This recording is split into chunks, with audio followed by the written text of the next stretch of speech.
I wanted to talk quickly about internal versus external cueing and how we blend those together at our baseball school.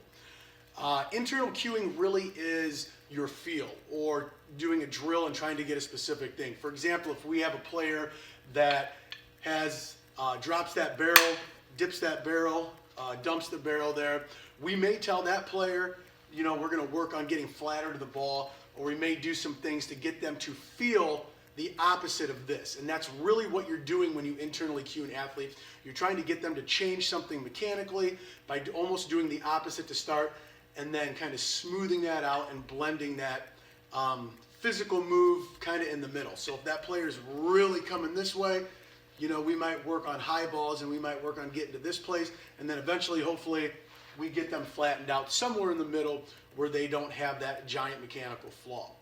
On the flip side, if we have a player that's chopping down or getting their chest out too far in front, we may do the complete opposite. We may actually have them try to really work on a steep swing gradient. Those are just two really easy examples to understand. So what we have to do there is we have to develop some kind of drilling or internal cues that we give the player to get that feel. There's a variety of things you can do, and that's each one I can't break down in this short video. But what we want to do is develop that. Now, once we figure out the swing flaw and we do some internal cueing with them, we try to limit that to one, maybe two internal cues to work on at a time with the player.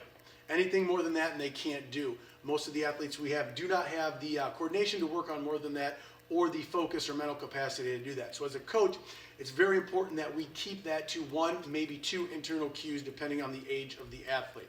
So there, what we do is, after that, is we use a very static or controllable environment. We start on a tee. So we're going to work on that mechanical flaw on the tee until that player gets that feel. Once they can distinguish when they're doing it right and doing it wrong, and they can do it consistently in a static environment, we move away from that static environment and progress it to maybe side flips, front flips, maybe some light BP. Okay, and then once they can do that, then we get into more dynamic situations where we have a machine with some velo, maybe some live at-bats, maybe the double machine or triple machine drill, or we'll use some weighted implements along the way to help with that, overload bats and possibly even underload bats. Now, as we get further and further into the dynamic portion of it, or away from that static environment, we change our cueing process from internal to external. And what that means is an internal cue is something you're thinking about your body doing. So if we have a player that's chopping down, we might have that player really focus on turning the barrel back behind the ball and getting more of an upswing or more of a positive attack angle. Now, that thought process has to change when that ball is coming at us quickly, because you cannot think and hit at the same time. We can't have these athletes in a game thinking about 1 to 2 internal cues when a ball is coming at them.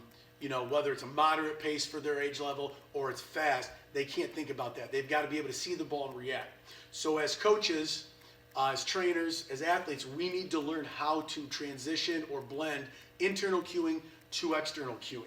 So to stay with the example of an athlete that may have a negative attack angle or is chopping down on the ball, and we're working up this way, from the internal cue on the tee or the flips, we're going to be working on how we feel that. Once we get to a more game-like situation, we're going to have to use an external cue. So we're going to use the results they get from that, from the machines, from their batting practice, from the live games, and we're going to say, all right, if you're hitting everything on the ground or you're out in front popping everything up, we need to change that. So what you're going to try to do is just see that ball, and we're going to try to hit everything in the air here for this round. 10 of them into the top of the net, or 10 of them on the ground if they're popping up too much. So we use those external cues, those goals, like this is what we want to do. Track the ball, hit it here, here, or here. So those are external cues.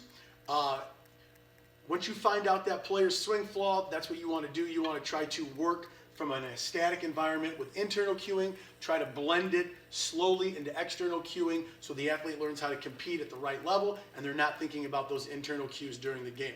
Once you can get the athlete to buy in and you can get them to believe in themselves and to do that, then you should see that athlete take the things they're working on in practice, take that feel, make it real, and then in the game apply that through the external cueing process.